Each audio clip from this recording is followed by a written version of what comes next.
Hello, everyone, and welcome to This Week in Hospitality Marketing live show number 216.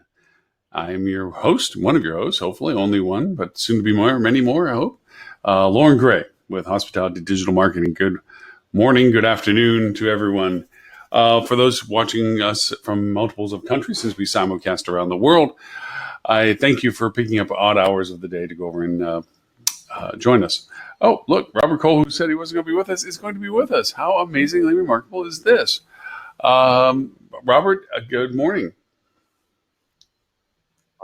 I'm reporting secretly from the Arizona Biltmore.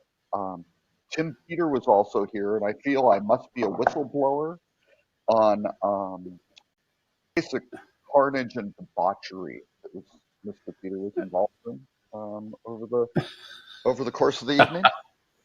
And, so I'm very worried. I have to have my face and shaded, that sort of thing, so I'm not recognized. I was about to say, you look like you're under the witness protection program. It looks also like you're in one of the cottages along the main central area. Not a cottage, just a room. So there we go. That's probably. Oh, okay. Okay. Well, say hi to my friends at the Biltmore. Overlooking beautiful place. pool. It's under renovation right now. Oh, I didn't notice any renovation. Oh, actually, I did. I noticed some on the grounds. Yeah. So. Hello, Mr. Stuart Butler. Nice Hello. haircut. How are you? They went a little shorter, but that's okay. That's all right. It grows back, right? Yeah, it does. So Robert was talking about Tim Peter and debauchery, which seem to go hand in hand these days. Okay. Great tell. Yeah. Well, they're at the Biltmore in beautiful Phoenix, Arizona, which I was just there last week. Got stuck in a very long flight home, actually. Yeah, I mean, and this property is quite spread out. And Tim and I are on opposite sides of the place, but all night.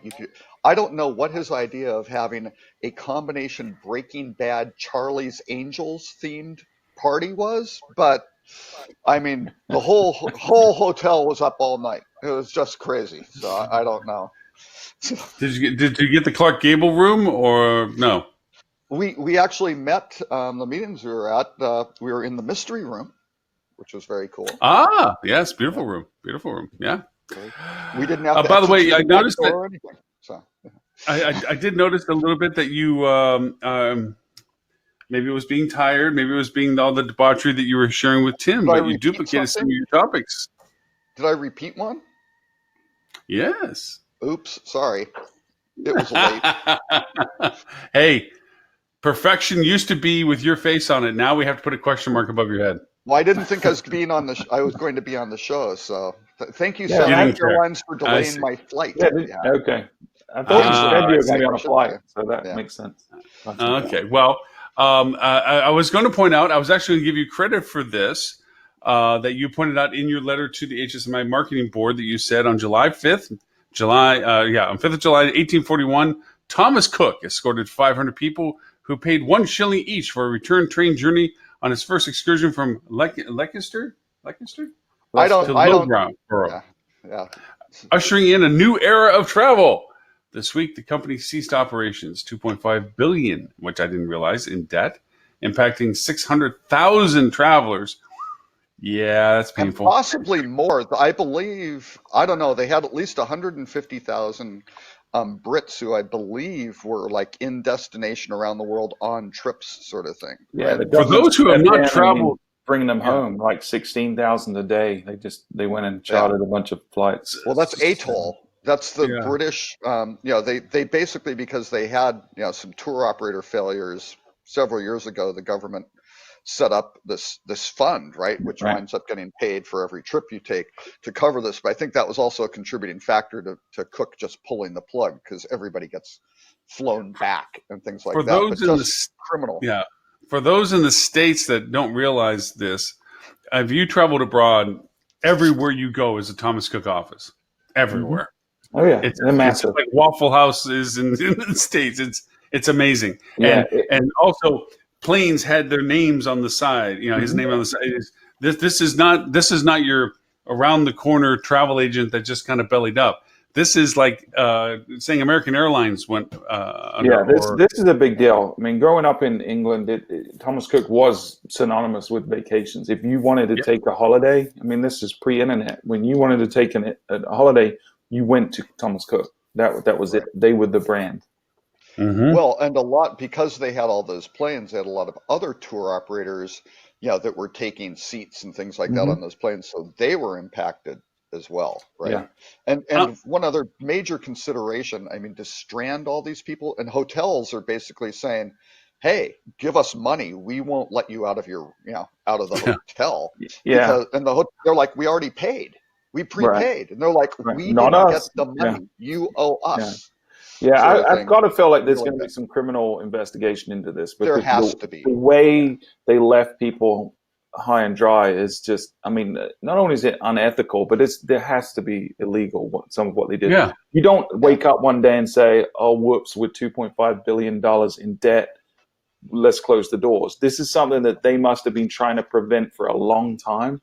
And there should have been steps taken to mitigate the risk for the right. Well, people. and normally, I mean, when we set up a package operator, all that money winds up normally going into bonded account. If you're very large, though, you don't have to do that. Right. But it's prepaid. It's not your money. It's a liability, just flat out. So you can keep that over on the side and say, okay, that's all accounts payable.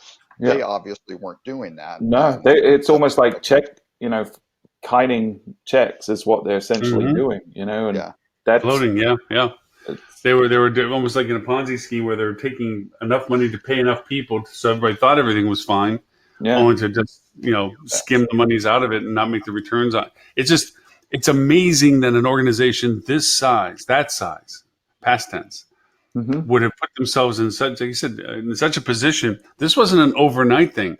This has been a growing thing. Been going on since they've been making boneheaded management decisions since 2009. It's a good solid decade. Even before that, I think the biggest criticism I've seen, which I agree with 100%, is they never really embraced the shift in consumer purchase behavior for travel. Right? They've always stuck to their foundation of being an on-premise traditional travel agent, and they never really grew their internet business the way a lot of other people have evolved. And I think that ultimately is their undoing. I mean, sure, there's still a niche for travel agents, and people may argue that it's even growing right now as a section of the industry, but the overwhelming majority of travel is booked online. And if you hadn't shifted your business to a digital first business when you're in the hospitality business, you're going to run into trouble. It's inevitable. So, and they have like 200 hotels too. I mean, they had they had all sorts of stuff, right? Yeah, I mean, I'll be honest, and I can probably say this now because there's no one to sue me, I would imagine. But we were actually in talks with them about licensing some of our technology for their properties, and they were looking at our app, and they just went dark on us about a month ago and wouldn't return calls, and it would have been a great conversation moving forward, and then all of a sudden, nothing. So, wow, I don't. That's a coincidence. I don't know, but it seems a little. It doesn't pass the smell test to me. Yeah. Well, and my favorite quote was they had a CEO back in 2013, Harriet Green, who came out with one of the worst statements ever by a CEO of any organization, which was to the effect of, I'm paraphrasing, this isn't like running the French nuclear program. How hard can it be to run a company doing travel packages? Yeah. Well, yeah, she proved she wasn't there that long. Yeah. And harder than you realize. Very famously came into the company, and she's going to change it, and just really screwed it up, right? I mean, it just, and again, she inherited a bunch of crap from the people before, but to just be so cavalier about, well, this will be easy. Yeah. It's like, that's it's bad. And my heart goes out to all the people that saved money and spent their money and then have nothing to show. There's so many stories of people that this was their life savings on a massive vacation or their honeymoon, or this is life impacting stuff that's happening to hundreds of thousands of people now. It's ridiculous. Oh, and then again, comparison. I spent 3 years with Mark Travel. Bill Lamacchia Sr., the gold standard in human beings and running a tour operator very ethically. We had Hurricane Wilma hit Cancun, Category 5 hurricane for, I don't know, a day or two over the city, just horrible devastation. The guy paid out, he probably hate if he heard this, but nobody watches the show, right?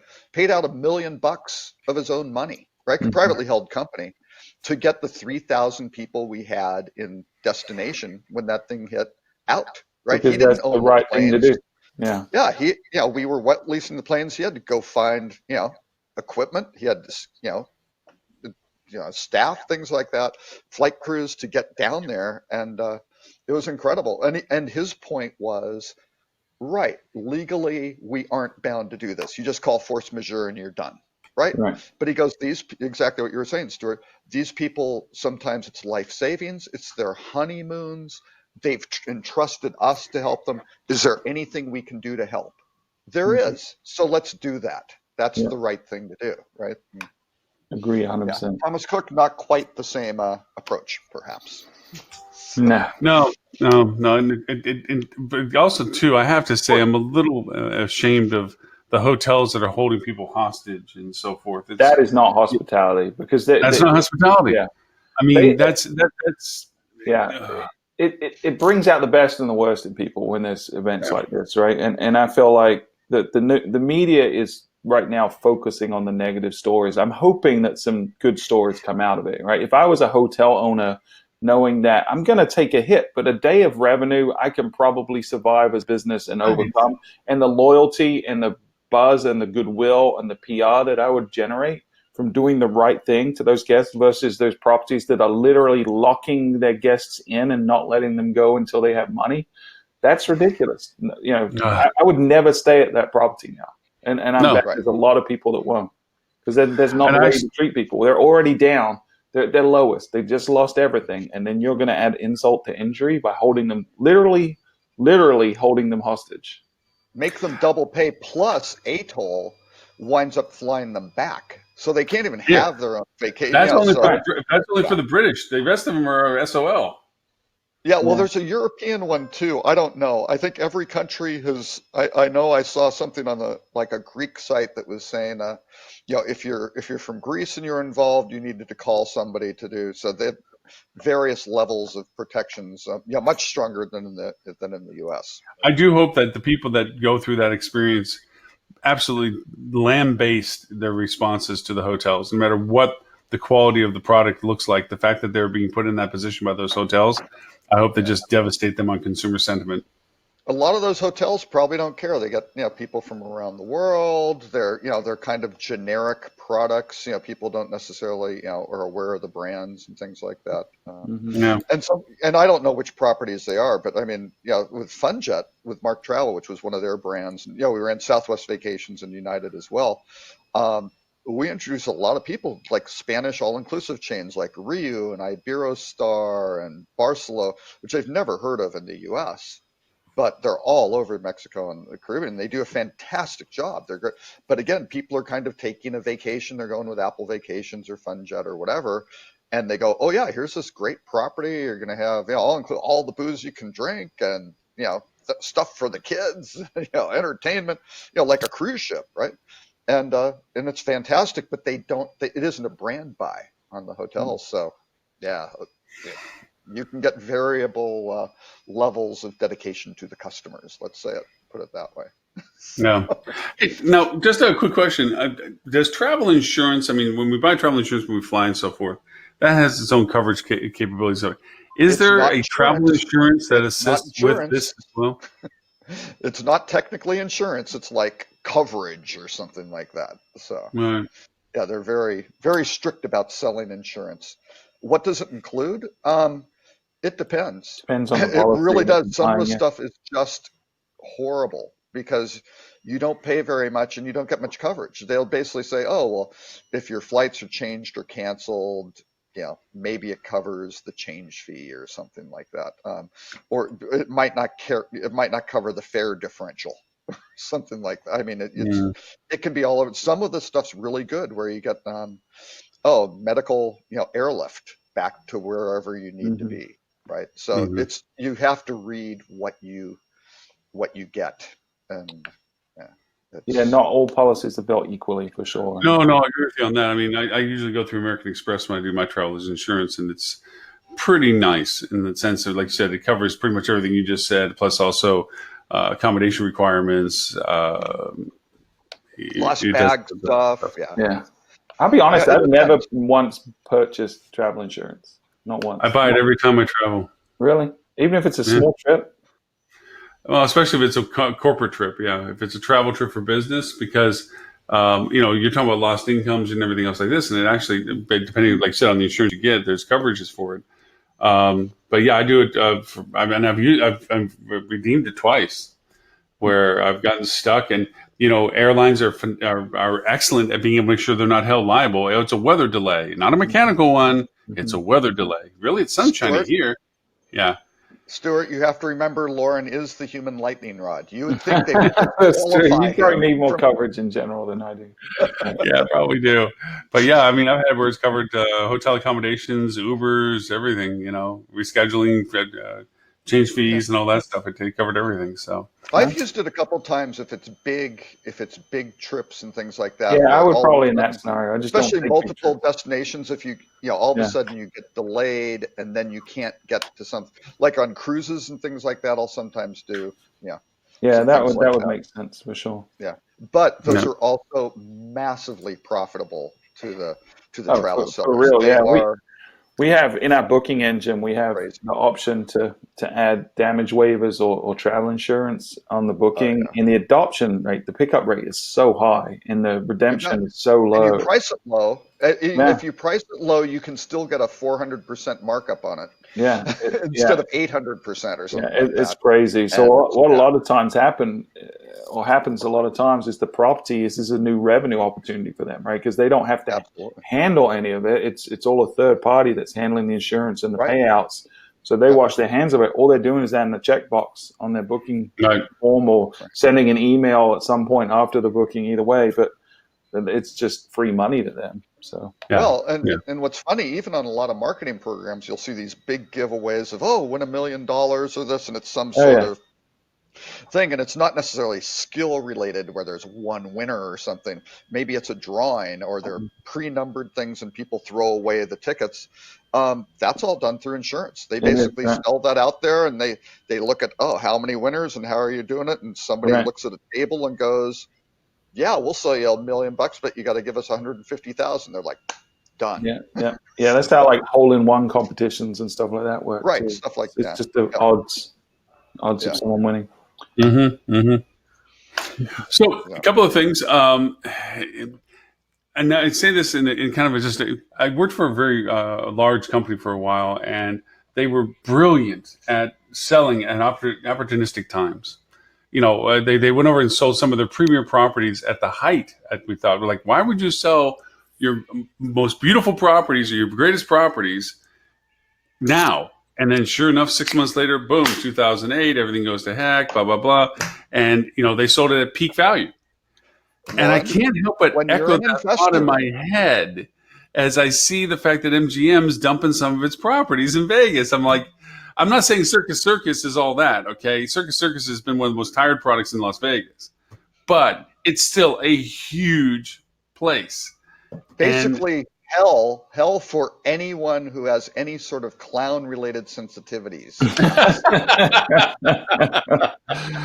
But I can't help but think with current events and so forth, that companies who are always more knowledgeable about the sensitivities of economic turbulence, let's say that. Well, I think we're at this point in the industry, right, where, and I'll give Robert credit for this, because I really feel like he was the person that started this conversation. 2016. The first person I heard starting to say, we might have a problem on the horizon, guys, just pay attention. And now it's gotten to where it's critical mass. There's not a conference you can go to now where it's not a major topic of conversation. It's what's going to happen in the downturn. The downturn's coming. We've stalled. Growth is stalled. So hats off to you, Robert, because I know you spend a lot of time tracking this information, and you're really the only one that has that data that is paying attention to it, I think, that I've seen. But there's a uprising right now, and I almost wonder if it's going to be a self-fulfilling prophecy, because as we talk more and more about this potential downturn, we get tighter and tighter on our investments, and we might look to sell off some of this stuff, and it could be what catalyzes the next downturn is the fear of the downturn. So we just need to be a little cautious. Yeah. And folks overreacting, that sort of thing. Lauren, I was going to say the reason, one of the fundamental principles of investing is to try to buy low and sell high.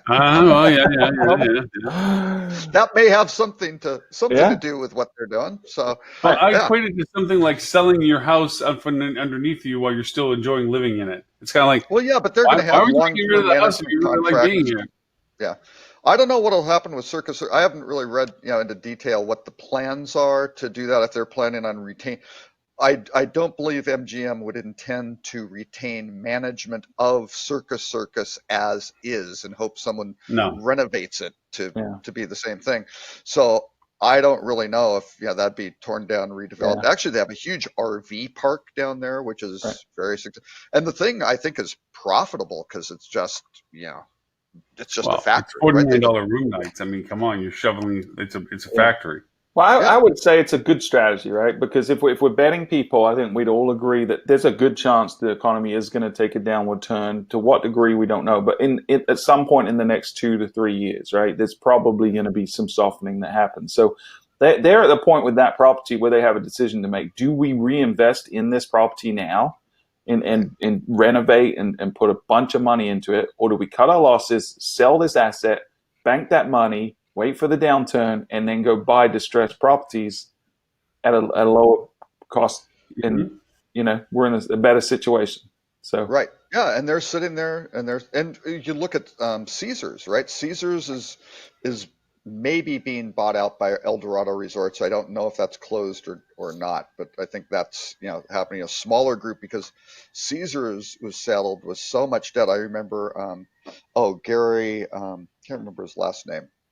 Gary Loveman was the CEO, and he was speaking at a conference. This was several years ago, and he said, and somebody said, well, what's it like running a company where you have like $23 billion in debt or something? He goes, it's a lot like waking up in the morning with a refrigerator on your chest.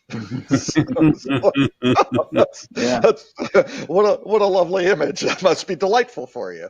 So, but again, Caesars is selling Rio, right? Which again isn't right on the strip. It's off, by the Palms, and Palms has just done a great big renovation, apparently quite successfully. And so now, and the big ones are that MGM is also looking at selling Bellagio, and what was the other, MGM Grand, which are like, wow, that's a very interesting approach to go asset light on those big guys. So, but again, they're going to be selling probably close to, if not at the peak of the market, while interest rates are crazy low, and they're probably not going to stay this low, especially if there's a change in president. They're probably not going to stay low. So, I mean, I don't think there's a better time to sell an asset like that if it's an asset that you're going to have to invest heavily in the next few months or years. And who's buying MGM and Bellagio? Blackstone. Yeah. So there you go. So Blackstone has more money than, well, anyway. The owners of the Arizona Biltmore. So there you go. The owners of the, yep. Yeah, the Biltmore is quite a unique place, that's for sure. I love the hotel. I mean, it's a great classic Biltmore. What are you there for? What brought you to the Biltmore? Tim and I were here for a Derby Soft Experts event. So they had their executive team telling us all about the stuff they're working on, which was like Groupon? They mentioned the group. Yeah, they did the Groupon deal. So that's like if you took out of the movie Ghostbusters, dogs and cats living together. Groupon does actually quite a bit of travel stuff. Yeah, it makes a lot of sense. It really does. They are pretty sophisticated in some of their data operations and targeting a lot of that stuff. Yeah, we always encourage people not to go to Groupon, but inevitably people panic and do resort to it. We've done a couple of studies though where we look at the behavior of guests, right? So one we look at is are the people that booked through Groupon, one, did they have an existing reservation that they went and canceled and rebooked through Groupon? Because a lot of people will do that. Two, had they ever stayed with you before? And then three, over the next 2 years, do they ever come and stay back with you again? And the answer to that is no, they don't come back. No, they probably didn't stay with you. But some people did cancel their bookings and book with Groupon. So it's long term, it's not a good strategy. Is it a way to fill soft spots? Sure, but it is not a good long term strategy. But I think this deal with Derbysoft makes a lot of sense for both Derbysoft and them, right? Because it solves one of their connectivity problems. They don't have to go and build connections to a bunch of places.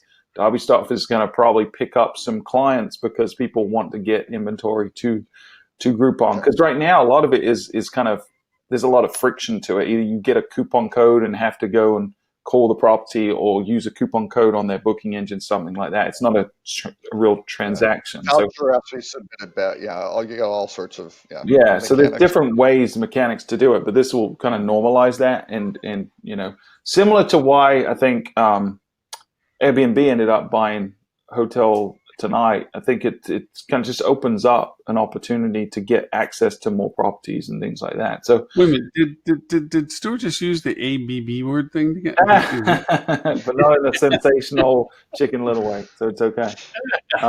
Well, and Stuart, one of the slides on their presentation. Highlight of the show. This is Lauren. So get ready for this. This is highlight of the entire show. So Tim and I are sitting in this room and they're going through, and it's a really, really good presentation until this one slide and had some stats.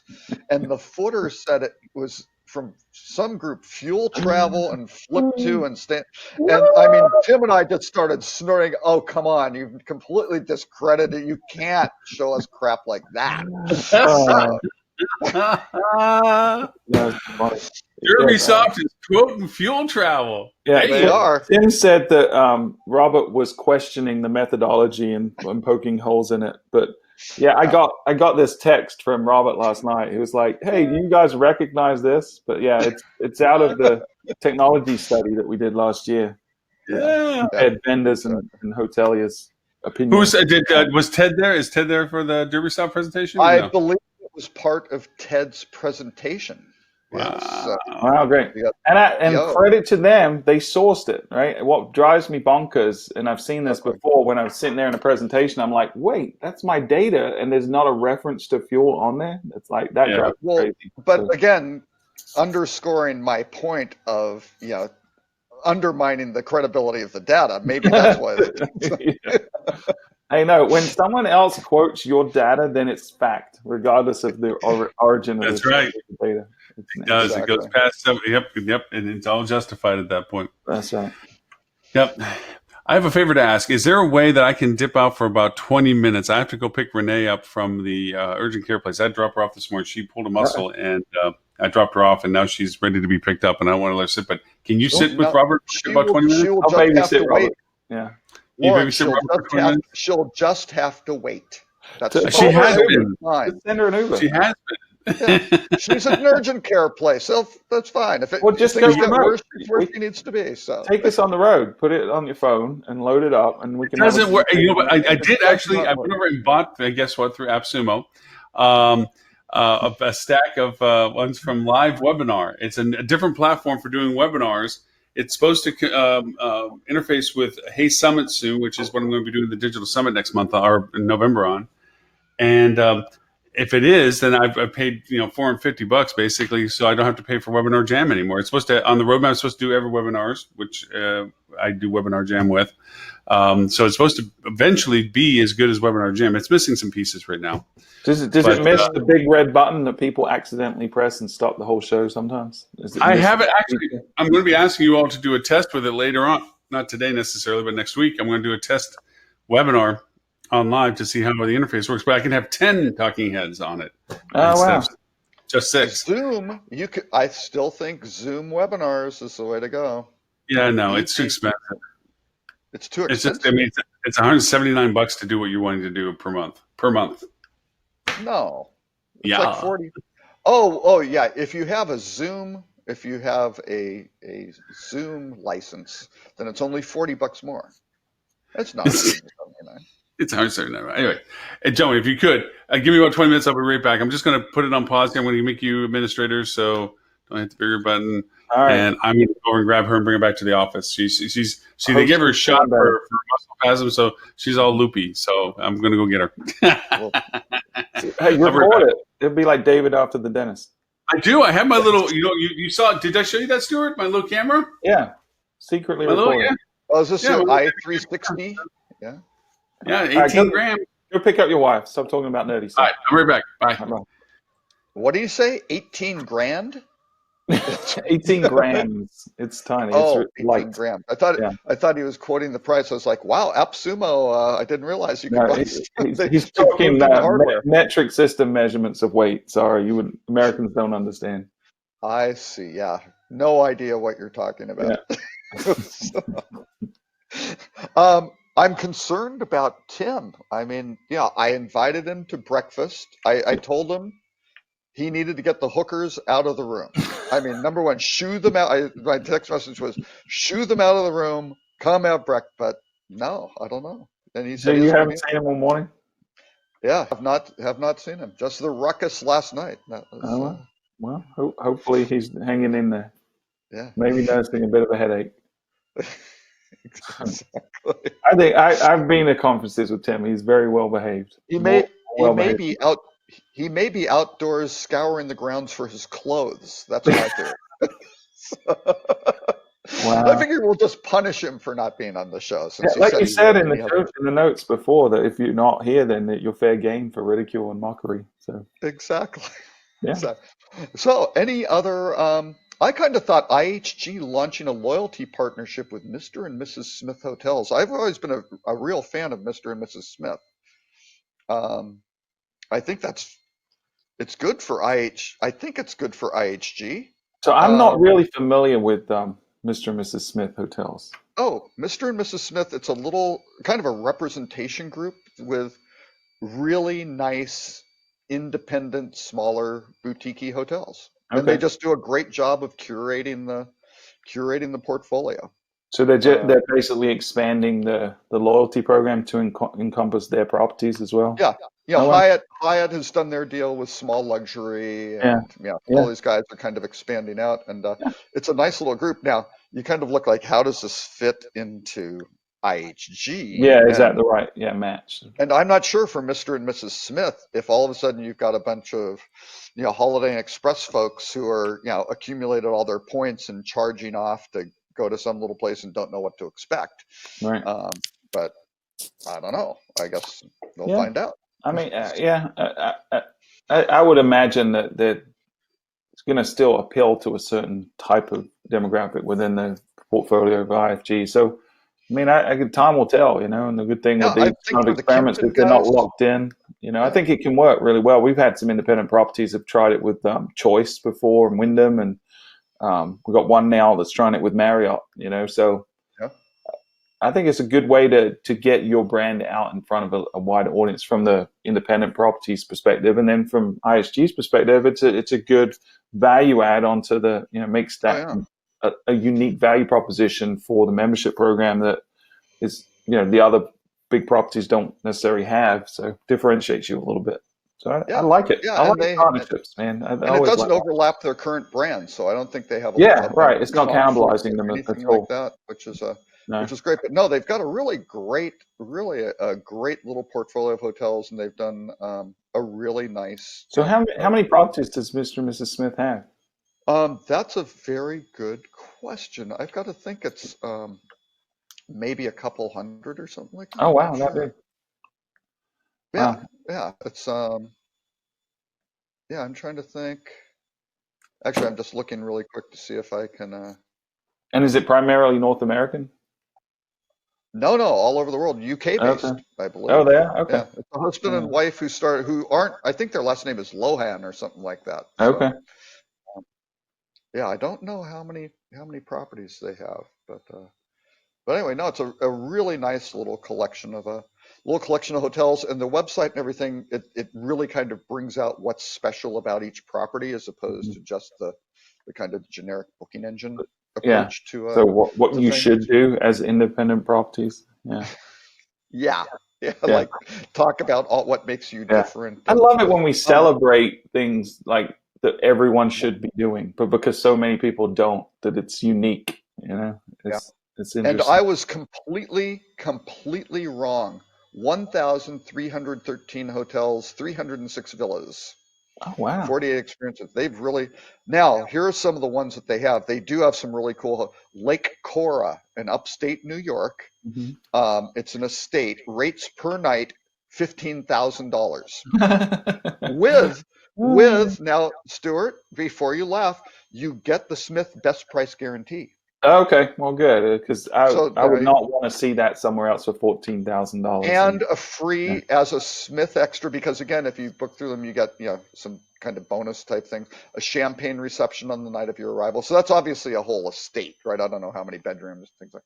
But they have North Island and the Seychelles, and this is just a room. Now North Island is where I think William and Kate went on their honeymoon type thing, right?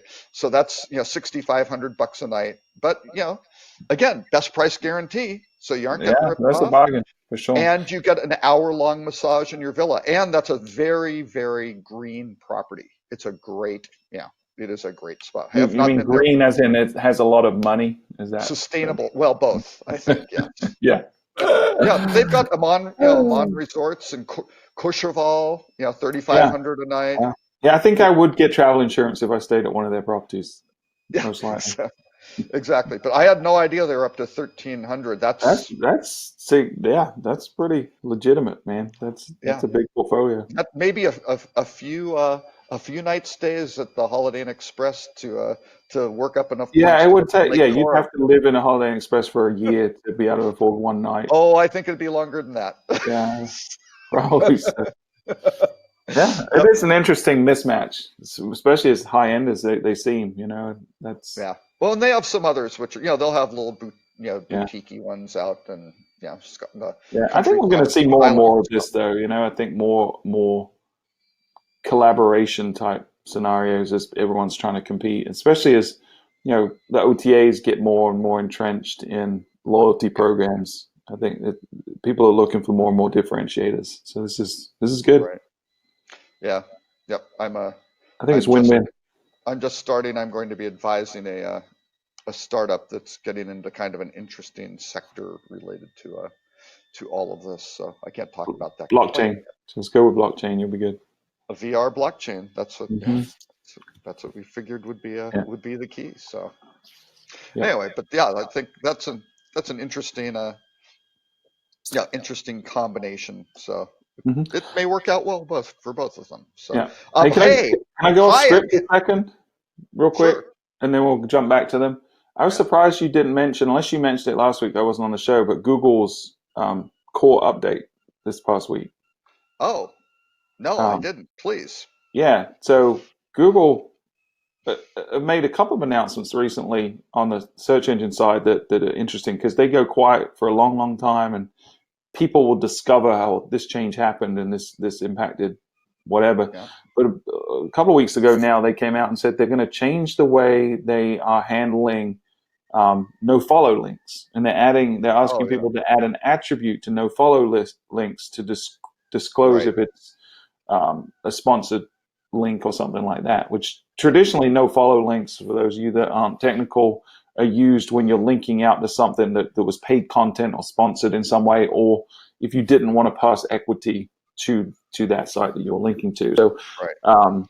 for example, an OTA, if they're linking, or say TripAdvisor from on your business profile, that link out to you should be no follow. And Right. I haven't looked at it in a long time. It used to be, but now if you're paying for the business listing, they should probably add on to there that this is a sponsored, paid placement.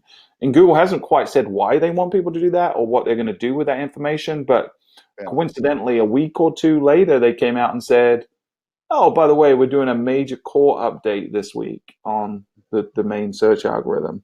And so that's now out in the wild. And I don't know about you, but I have not seen a lot, at least in the hospitality industry, haven't seen a lot of impact from this one. And usually when there's a big core update, you see a lot of jostling for position, and some people are big winners and some people are big losers. And we across our portfolio really have not seen the instability that we usually see with a Google update like this. Yeah, So, well, I just posted a link from apparently it started rolling out on the 24th, so they were thinking it's happening now. And yeah. Google's birthday, actually today is Google's birthday.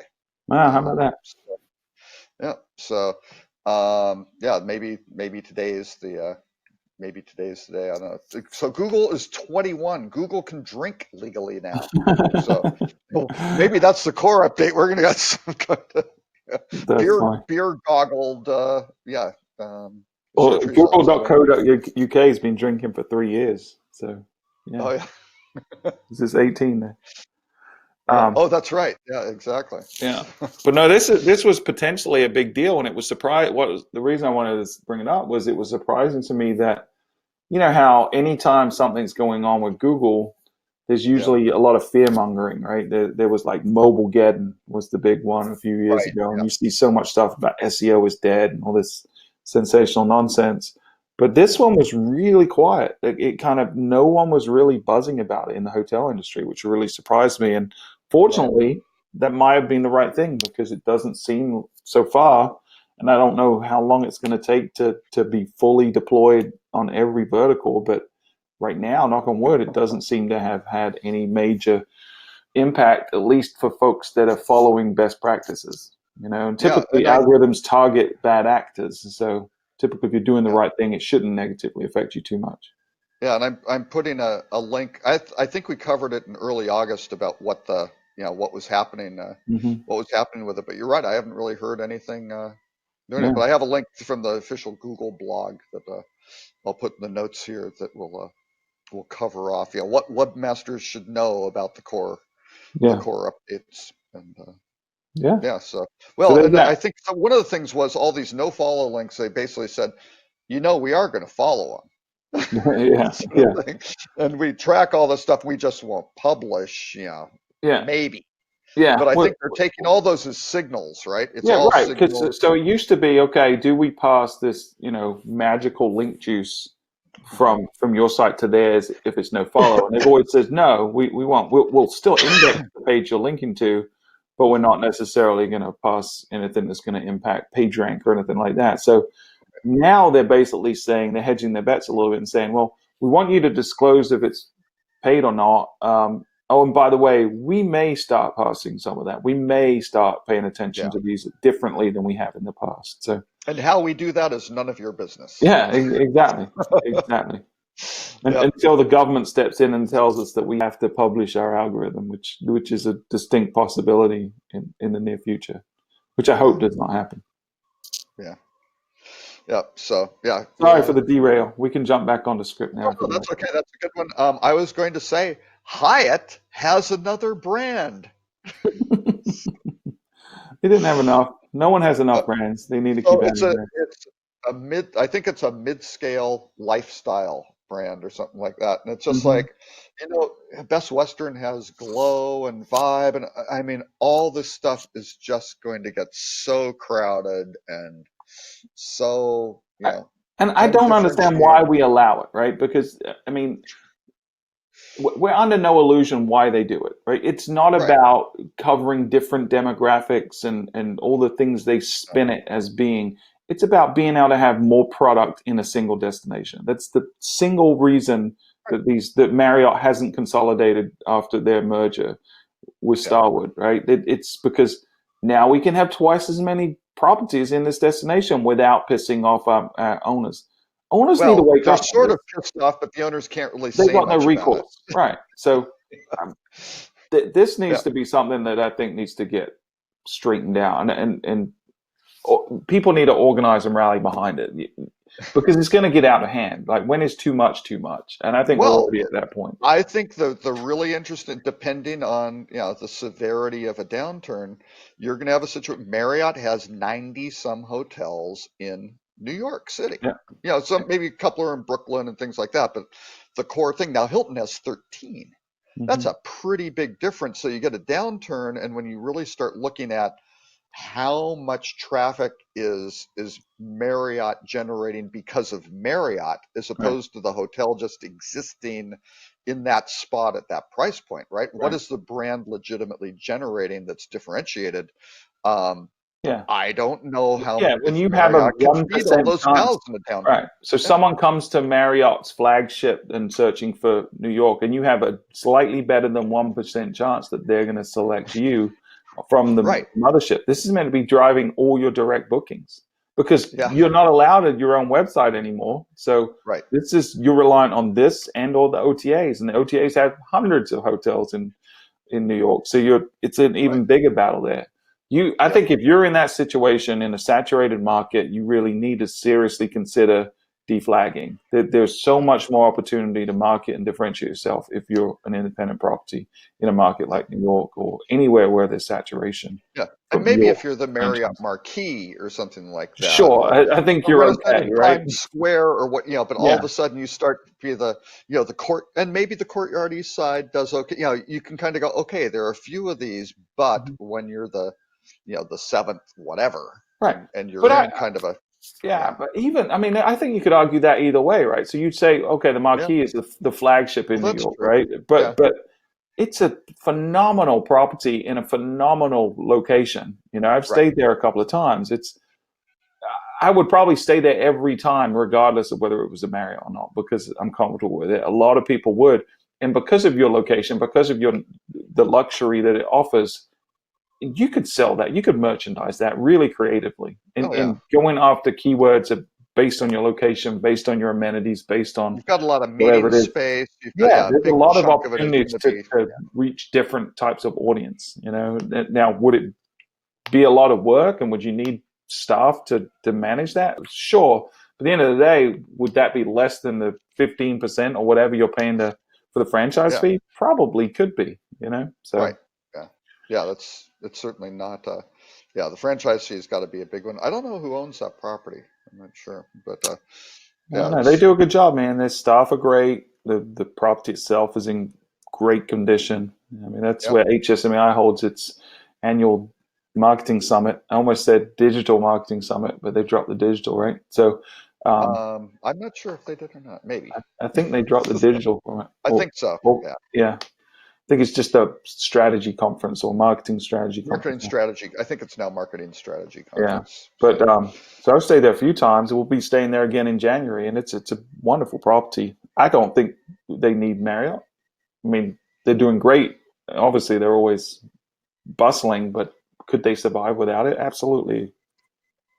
but maybe the owner needed the Marriott brand to get the To get the funding to do the financing, renovations. still the Who biggest knows? challenge, and it's still the biggest challenge. Yeah, no, exactly. So yeah, we'll see how those go. What other ones were kind of interesting here? Marriott's sticking with Bonvoy through the score, and we've picked on Marriott enough, I think. Disney theme parks. Disney theme Going parks are vegan. going vegan. They're adding vegan items to Oh their man, menu. I So, love that title though. That to me epitomizes the problems, the challenges that we have today in terms of how we receive information, right? And again, the yeah, majority of people read a headline, and you could easily misinterpret that headline as they're only vegan. Yeah, limiting meat in general. But the reality is they're adding vegan options to all of their outlets, which right. is, Which I makes mean, a we're lot in of the sense. hospitality business. It's an increasing demand for that type of product. There's a lot Right, of alternative solutions now, especially with plant-based meat substitutes. right. This is a no-brainer. That I'm surprised they didn't already have vegan options at all their outlets already. And That's they very surprising. well may Yeah, I'm sure a lot of them do, right? But now it's have. like, okay, let's get some headlines. Let's distract from the fact that people aren't coming to the Star Wars theme park. Let's talk about veganism. And Yeah, it's probably part of a bigger PR campaign. It's like, how do we attract new groups of people? And it's like, let's target health and wellness, and what's a good angle there? Let's go vegan. Let's jump on this meatless bandwagon that's right. getting a lot of hype right now. So, Yeah, yeah. So anyway, that's yeah. well, I So look forward to having my what was it? It was like a Tatooine two sons hummus or something that the Star Wars named. I think. exactly. Yeah, I don't know. Yeah. I'm trying to think in the Star Wars films if you see a lot of meat-based dining. I don't Well, know. you saw in, in the last one, Chewbacca was going to eat a porg, and then he was guilted Oh, out that's of true. it. He cooked it like a rotisserie chicken, and then the other ones gave him the big doe eyes, and Yeah, he that's decided true. not to eat it. But yeah, That's right. Yeah, only the Wookiee, maybe the Wookiees have a heavily meat-based diet, I yeah, guess. yeah. Anyway, that's I thought Well, another and good Ewoks as well. Ewoks are flat out murder bears. They try to roast Han and Luke to Oh, eat that's a good point. to eat them. You're Right? right. Yep. Yeah. Yep. So Oh, he's yeah, back. we're talking about murder bears, Ewoks. So you Well, came or up with Ewoks are cannibals too. So yeah. yeah.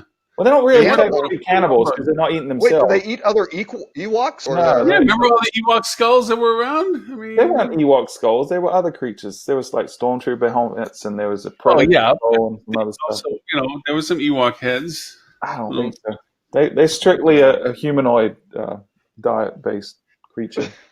well, so they weren't their friendly little fuzzballs that you thought they were. Oh, they're murder bears. They're flat out murder bears. Look, we're talking about Disney going. We got on this tangent with Disney. Quote headline: Disney's U.S. theme parks are going vegan, and it's like, no, they're just going to have some menu options, which we think they probably already had before. They did, but I did notice the fact that they're offering 20% off to all Canadian travelers. Really? Yeah, that's a Disney? big ad down here in Florida right now. 20% off. You have to prove your Canadian citizenship, Wow. but you get 20% off. How is that not discriminatory? They do it all the time. I mean, I remember years ago talking to the Disney folks. They they very, very much look at the source of business and what their share is. And actually, at that time, Disney World was trying to figure out how to get more business from like New Mexico because it was over indexing to Anaheim. And you're like, well, it's a hell of a lot closer. But they're like, yeah, we know that, but we should be getting more, right? We're underperforming out of that market because again, people from California go to Disney World in Orlando, right? It's So, different experience. So yeah, they're like, oh no, they were interested in how they cut deals and keep them in closed groups and isolated so they don't mess around with their retail pricing structure like they are doing here in Florida apparently. Well, I mean, there's always the local resident rate. I mean, how's that not discriminatory? Because you live Yeah. nearby, you get yeah, the I better guess so. discount. Yeah, I thought that after I said it. It's just weird to me. It's a slippery slope, right? If you're segmenting people and offering a different price just based on geography, that could easily slip into other groupings that are very problematic. So, But Yeah. hotel groups and resorts do it all the time, the wholesale market. I mean, they got all these Brits over there paying next to nothing because it's a longer stay and things like that. Mhm. They Yeah. I think Stu just is sad because they're not offering any New Zealanders any discount. That's right. That's funny. Hey, I'm gonna go get a Canadian passport just so I can go to Disney for cheaper. Yeah. That's true. No, it's I was I reading on thought Facebook. Stuart was Canadian. Oh, who knew? Part of the Commonwealth for sure. Yep, exactly. Yeah, it's true. Yeah. No, there was a Facebook post of some people that were very much into Star Wars, and they did all their homework. They dressed in appropriate garb for a bit of a cosplay when they went to the parks. They the language Wait, was is it cosplay really appropriate dress? Isn't that kind of a mutually exclusive sort of thing? No. But it's a language. Is it called Arabeth, Stuart? I forget. The language, the universal language for Star Wars. It Yeah. begins with an A. Yeah, and so they made their own IDs. They made one of them a captain, and another one something else, and the little plexi cards. And they actually went over and made a little metal, not coinage, but Credits. what the rectangular monies? What are they called? Crap, I'm drawing a blank. Anyways, they did all this stuff, and they got stopped from entering because they didn't have their employee passes, and they actually had to go and get reviewed. They said that they would not be allowed into the park if they were too much like they were supposed to be part of the cast. Yeah, so they get confused for cast members. That's Yeah. amazing. Right. So That's they nice. had to take off the goggles and some other stuff because they didn't want to be they didn't want the guests to be confused that they would be staff. Right. Now, Lauren, did you ever go to, when you lived in Dallas? Did you ever go to Scarborough Fair, the medieval? Yeah. Great, right?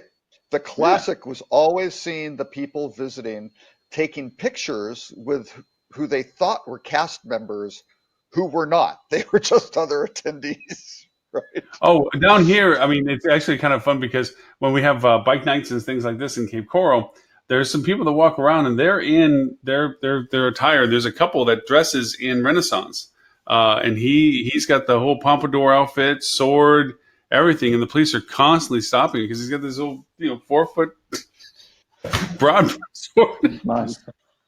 And it's like after a while, it's like, okay, but then we have somebody that's dressed up as Jesus that carries a cross around and stuff. It's a pretty eclectic group that comes to these things. Lauren, why are you referring to this gentleman in the third person? That's my question. Kind of doing the whole Henry VIII thing. Yeah. Exactly. Oh, I'm Henry VIII. I am Henry VIII. I am. Yep. So, what did I miss? Did you solve world peace, world hunger? What? Absolutely nothing. We've been waiting. We've talked about. We've been waiting quietly in silence for you, Lauren. We did cast some aspersions about Tim, but other than that, oh well, that's all duly known. Tim has disappeared off the map. For 2 weeks. Tim, he's next week, and he never does. The grounds. You're familiar with the extensive grounds here at the Biltmore. We're pretty sure he's looking for his clothes. Probably up in the trees where he threw them. I don't know. Could be anywhere. Is the pool still open or is it closed? The pool? Let's find out. Oh, wait a minute. Look, Tim's joining. He had us talking about him.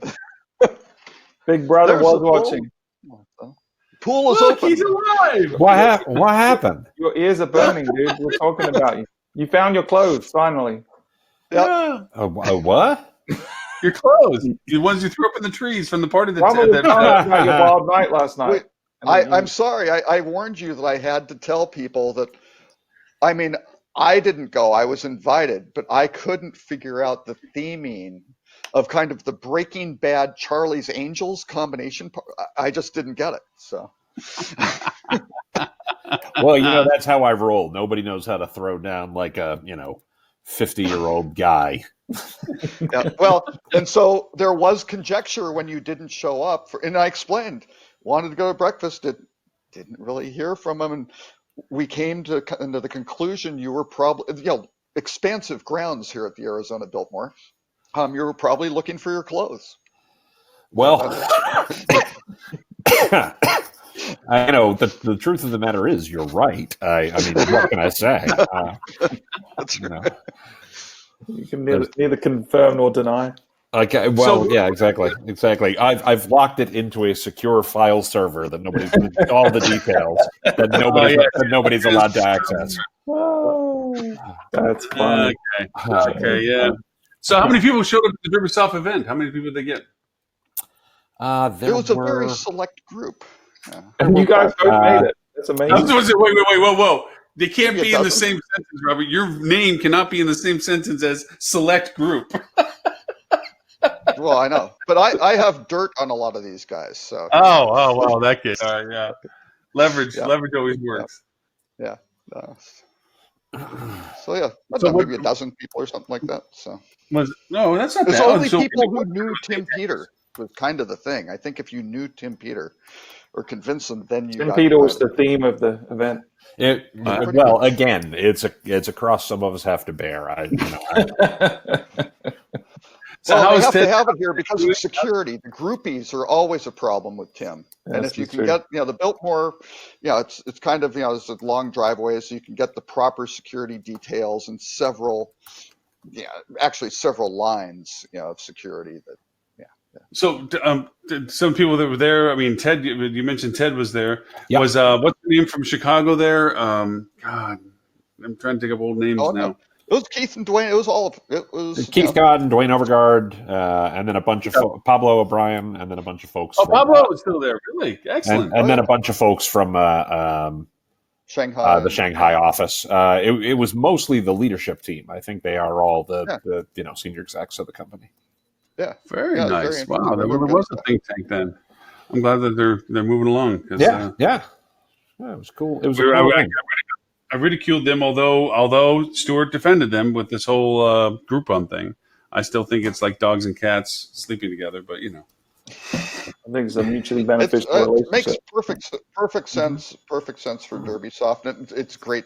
Makes great sense for Groupon. For sure. Yeah. I mean, when you think about what DerbySoft does and what DerbySoft is, their job is to provide connectivity. So whether or not it makes sense for hotels to take advantage of or businesses to take advantage of, I think it's something they have to look at on a case-by-case basis. But it makes total sense for DerbySoft to say, hey, if you want to do this, we're gonna make it frictionless for you to do that, right? Yeah.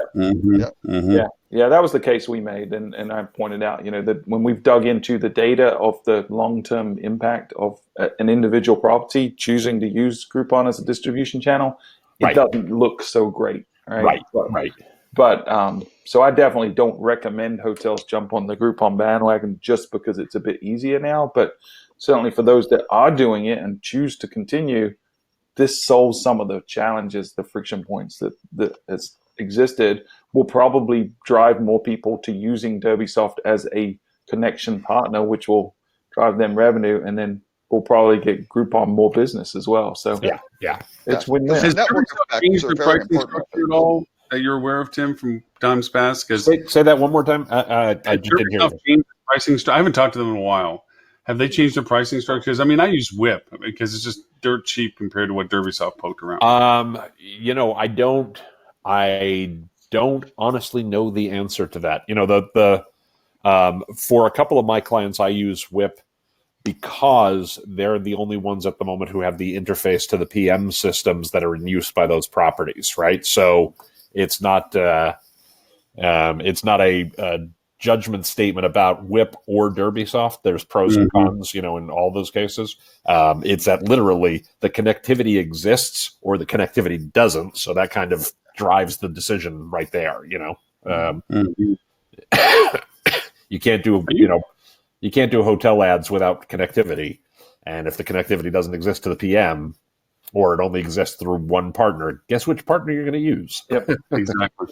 Yeah. Are you feeling okay? You sound like you have a little bit of a chest cold or cough. No, it's the dry, the dryness. I'm just a little dry. I probably should have a bottle of water handy, but he's just choked up because he hasn't seen you in a couple of weeks. Well, that too. Yeah, again. It was really all the naked shots of tequila that I really should have stayed away from. I would like to point out, I was not naked. The tequila was. Oh, I thought the servers were. I'm sorry. I was just in Phoenix last week, and I got stuck all Friday because Dallas was having their storm come through. That came up through Houston. And I got stuck in the beautiful airport of Phoenix for a while, about 4 hours over delayed, and then Dallas and another 4 hours, and it was like 4 o'clock in the morning by the time I finally got home. But Phoenix, the airport's nice, and the city's awesome. I was up in Tempe. We did the HSMA event up there, so. Got it, yep. Well, Southwest delayed my flight or canceled my flight completely, put me on the next flight. So. And neither of you ran across Holly. Usually she's running all over the place. I contacted Holly and wanted to get together, but she had house guests and all sorts of other. Oh yeah, she had a couple people come in for some conference or something. She plays lodging conferences going on at the same time. Yeah, I noticed that you guys already bashed out the Hyatt's new brand, which I'm sure you see great things. Caption, which I'm not exactly sure. Yeah, we had a discussion about how there's not enough brands in the industry, and that the one thing we need to solve hospitality is more brands. That's totally what the solution is. Now, actually, in fairness to Hyatt doesn't have a lot of select service brands. They do have Hyatt, Hyatt Place and that sort of thing. But Hyatt Places get very high ADRs. I think I mentioned in the show. I was in Chicago, and I was looking at pricing of just kind of various hotels. I looked at Hyatt. The most expensive Hyatt in the city was the Centric. Number 2 was the Hyatt Place. Number 3 was the Park Hyatt. And you just go, wait a second. That doesn't seem to make sense. Something's wrong here. No, it does not. Yeah. So I'm not sure what they were doing, but again, they don't really have a lot of select service. They're trying to go select service lifestyle, right? And they had, I don't know what they're doing with Tommy, right? Because they acquired that through Destination Resort. So I was kind of thinking, well, you have Thompson, you could probably, I think Tommy was supposed to be more select service lifestyle, but maybe that's higher. I don't know. Beats me. Yeah. So, but another one entering the fray. Yeah. So Tim, you missed some of the juicier conversations earlier, which, by the way, it's great to see you. By the way, thank you for making it out since you're traveling and everything. Yeah, absolutely. I've missed the last couple of episodes. Unfortunately, I intended to be on last week's episode. Unfortunately, we had a death in the family. My pour one out for my wife's late great 98-year-old grandfather. Yeah. Who lived a long and wonderful and happy life, and so so we missed last week. Actually, can I tell you a funny story? I was very life, moved. Unfortunately, shortened by. I was just going to beat on Tim for saying his life shortened by the worry of his granddaughter marrying Tim Peter. Well, it was a delayed reaction thing. It's been 25 years, so you know. Exactly. But I do want to say I thought it was very lovely. I don't mean to be morose or weird or any of that kind of stuff. I mean any more than normal anyway. But he served in World War II, my wife's grandfather, and I was very touched because they actually did the whole. They had a couple of Army Reserve there who did the whole flag ceremony and presentation of the flag to the family and things along those lines with a 21-gun salute, which was. Which, I mean, for somebody who served 70 years ago, that's remarkable that they still, recognize and give, as they should, right? As they completely and utterly wouldn't dispute that at all. Just didn't see that coming, honestly. So that was had that for both of my parents. It's a great, thing. I am very proud of a lot of local organizations down here because they just put to rest 18 military members that passed that had no family. Oh yeah. For 17 years, these urns have been sitting and so forth, and they did full military ceremony. A lot of the bike clubs down here are big ardent supporters of the organizations that do this, and so all the motorcycles roll in full military, flag carrying, putting into internment and all that stuff. And very proud of the fact that they, and again to your point, as they should. Remember these people that were willing to put everything out there for this, so that they and just because they didn't have family doesn't mean they don't get the honor. So it was really neat. They did actually 18 was the largest one they did in a single ceremony recently. But because down here obviously we have a little bit more indigent care, and so there's more reasons for these organizations to exist down here. So it was kind of nice that they did that. Yeah, I was going to say that DC earlier this week, and they had an honor flight going to St. Louis when I was leaving. Yeah, we do honor flights down here. Yeah, a lot of honor flights down here. And they're while they're still around, because now they're in the Korean War. There's not so many World War II honor flights out there now. Vietnam. They were actually doing a Vietnam honor flight. Yeah. So, but the one good thing is Tammy's going to outlast Tim because her family line says 98 is not a hard number to get. Okay. No, absolutely. Well, it's funny. We always talked about the fact that my wife's grandfather, served in World War II, was a coal miner for 30 years or something like that. Smoked for 30 years, and lived to be almost 100 years old. So and ate bacon and eggs all the time and all that other kind of stuff. So probably what kept him alive. He's an inspiration to us all. The only thing is I think Tim's shaving time off of Tammy's life. That's probably the only. Well, you're not wrong. Damn. The Who concert has been postponed for tonight. Aww. I was rushing back to Dallas to go see the Who for about the 5th time or something like that. But, So Tim, we did get the chance to talk about Cook Travel and its demise, and you didn't get that chance to kind of elaborate on that at all. Any insights to that as well? Because we just basically poo-pooed any hotel that was holding people hostages. Oh yeah, we were, all that stuff. I bet you hit all the highlights that I would hit. The one thing that I think it's a shame. Obviously, I think it points to a broader. The only thing that I thought about it specifically is, and this is going to come from left field because it has less to do with travel, but people talk a lot about, we're sort of in a retail apocalypse generally right now. Retailers are struggling and the like, and I'm frustrated by that because all of these kinds of retail situations, and Thomas Cook was the same thing, has less to do with whether or not they had a good product or had a good service or took care of the customers. There are certainly elements of that where they could have done a better job and all that kind of stuff. But also, because of various financial engineering, all these folks are loaded up with so much debt that's really what crushed them. It wasn't so much that they, that they didn't offer a good service to people or didn't offer a good product to people. Cook has done really well with that. TUI has, always done a really good job with that. But because people, played with the finances in certain ways and took on ridiculous amounts of debt, some of which probably was necessary because running an airline ain't cheap. But it's the debt that killed them. Right? It wasn't that customers weren't using it. The very fact that they have to airlift 180,000 people home. That's only the Brits. That's only the Brits. Right. Yeah, totally. So it does speak to, for hotel operators out there and hotel owners out there and the like, not that you need me to tell you this, but use debt wisely, because that could be the thing that actually causes you problems. Okay.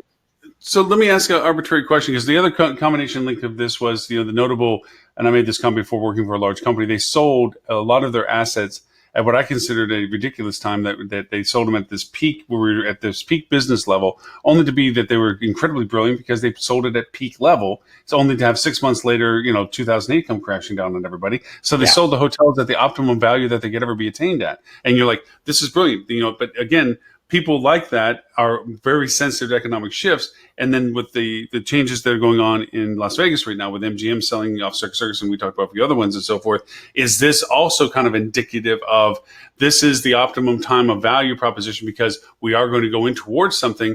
And if that's so, my question is this: do you feel that the hotel ownerships, the way they exist, are overextended or well-positioned in general for a downturn in economies? At least from my take, I don't think there is in general. I think it's going to be market by market and ownership group by ownership group. I think it's very hard to generalize about that. I think there are companies that have done a lot of really smart things.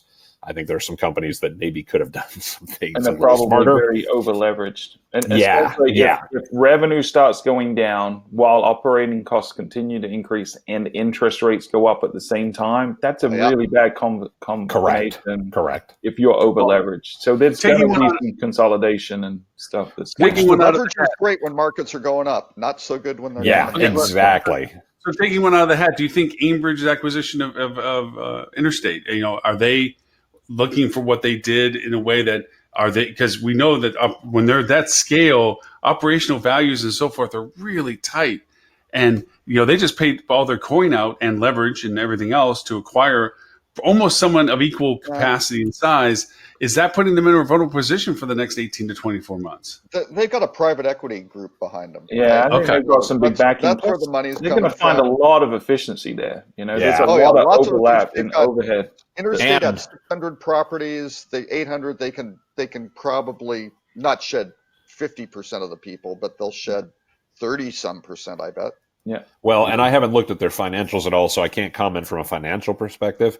But I think it's really interesting, in the amount of consolidation we've seen and, potential future state of brands as they may happen. The fact that these folks are coming together and saying, hey, we want to be the biggest, fish in the ocean on the ownership side, on the management side, et cetera. They may be setting themselves up to become a different kind of brand to the market in a really smart way. I'm generally speaking, I think that's a really smart deal, not having looked at their financials at all. I think it's a really wise decision to get bigger. Yeah. Right. Yeah, and Ashford acquiring Remington. Yeah, all that. yeah, Yeah, absolutely. well, that was a positioning move, really, in all essence. I mean, they were symbiotic already. So, Yeah, in terms of the economies of scale, they should be able to bring to it. In terms of the positioning, they should be able to bring to it. I don't see a lot of downsides there from that perspective. You know, Yeah. And this mirrors other industries too. I mean, I think, and even in our own industry and other sectors of the industry, I think we're going to continue to see consolidation and the big guys getting better and eating up the small guys. And because, unless you're a niche and you can differentiate, Tim talks about this all the time on his podcast. Either you become the big 800-pound gorilla or you find something unique. And we're just going to continue to see this consolidation until there's going to be 4 or 5 massive conglomerates in this industry. Yeah, and with them being so heavily concentrated in mid scale, and upper mid and things along those lines, their ability to differentiate, that's a really crowded space. So, you're not going to win because you're dramatically different from everybody else. You're going to win because you dominate the marketplace. Right. Yeah. So where is the last frontier all this? You got Oyo coming up from below. You have what you said, mid-scale, what's happening. Luxury has been the predominant bandwidth growth for the past 2 years in sense of what's in the pipe and what's been built. So where's the last frontier for this? Where's somebody else that's going to say, I'd like to have a hotel, gonna go? Well, but define last, right? Like, are we talking next year, 5 years, 10 years, 20 years? Well, just the next couple of years, the disaggregation is going on. As we said, these 800-pound gorilla developments and so forth of joints and so forth and brands consolidations and what have you. Where is the small ownership group going to go? Where are they going to look at? They're just going to buy brand product and just asset value it, or where's the last hotelier go? I guess independent. Independent, for sure. Go ahead, Stuart. Well, I was going to say, I think that no matter what happens, whatever scale these guys get to, there's always going to be a place for people that have hospitality at the heart of their business. Because if you do a good job hosting guests, being an innkeeper, and creating exceptional experience where you surprise and delight the guest, you're going to do just fine. And you're probably going to be more profitable in the long term than anyone else that's focusing on efficiency or scale or these other drivers. I think hospitality is always going to be the answer to any problem in this industry. Absolutely. I couldn't agree more. And I always liken it to, forests. As weird as this is going to sound, you know how you have old growth trees and things along those lines. They get bigger and bigger and bigger and crowd out all the light. And then you have a forest fire and some of those things die. And that creates the light for the little seedlings to rise up and start growing all over again. It's just a cycle. And right now we're in the cycle where, some of the trees are getting real big and blocking out the light, but there's still going to be little saplings coming up that have some real opportunities to fill in the niche. Right, and we still have a clear-cut log and destroy the environment. Well, that's what we call a recession, Robert. Yeah. But we still have a relatively open marketplace, right? If you differentiate yourself in terms of product and experience, there are still so many opportunities to earn business from people, and it's getting more complex every day. But if you look at the tools we have in our toolkit in 2019 versus what we had in 1919 to put someone in a hotel room, it's we have a lot more options today than we ever did. Yes, some of them are getting more expensive. Some of them require specific skills to leverage to the maximum, but you can find people today at a relatively low cost compared to ever in the history of humanity. So I think if you focus on your product first and then focus on a smart marketing strategy second, you're going to be fine. You're always going to be able to be successful.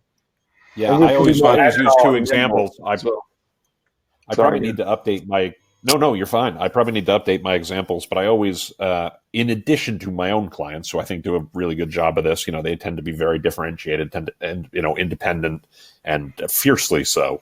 I also love pointing to hotels like, the Iron Horse in Milwaukee or the Asbury Hotel in Asbury Park, New Jersey, who are very differentiated, very interesting. In the case of the Iron Horse and the Asbury, both opened in, I think, 2007 or 2008, so right before the fecal matter hit the rotally oscillate. That would have been funny if I could have gotten the words out. Before the crap hit the fan, right? And seemed to both, as an outsider, I don't know their financials either because they're privately held, but seemed to be doing very well. Mm-hmm. So I could not agree with Stuart more. And I think you can look to very specific properties who are doing well, getting a lot of mind share, getting great rates, sitting relatively occupied during the times you would expect them to be occupied, sitting very occupied during the times you would expect them to be occupied, relatively occupied during the times when you wouldn't necessarily expect. There's a lot of lessons to learn there, not in terms of, be the iron horse, but follow their playbook, right? Don't be the Asbury, follow their playbook, because it works again and again and again. Yeah. But I think the crux of what point that you made, Stuart, is you have to embrace marketing if you're going to try to embrace growth, because right now, it's one of the first, if not the first thing that's removed from the equation when it comes to gloom and doom scenario, responses. And that's where you see the difference. And to your point, Tim, that's probably where you see the clearing of the trees, because I still argue, and I mean argue, where people, when their strategies are, when I'm trying to put together it's budget season. Yep. So, I'm working with budgets and I'm trying to explain to them, and of course, there's conversations about conservatism as to market spends, and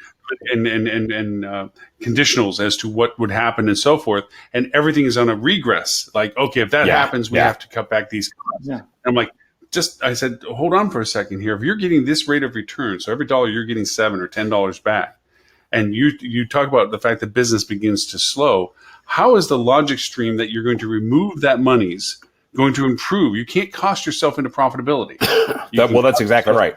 So there's a blog post I wrote 5 years ago, and it's something I've talked about for years before that. And I want to be fair. I did not invent this. There's academic research, of different markets that backs this up. But I always refer to it as the race you can't win, right? Which is you experience soft business results. So you cut prices to, whether you call it a sale, a promotion, what have you, you're trying to attract more customers.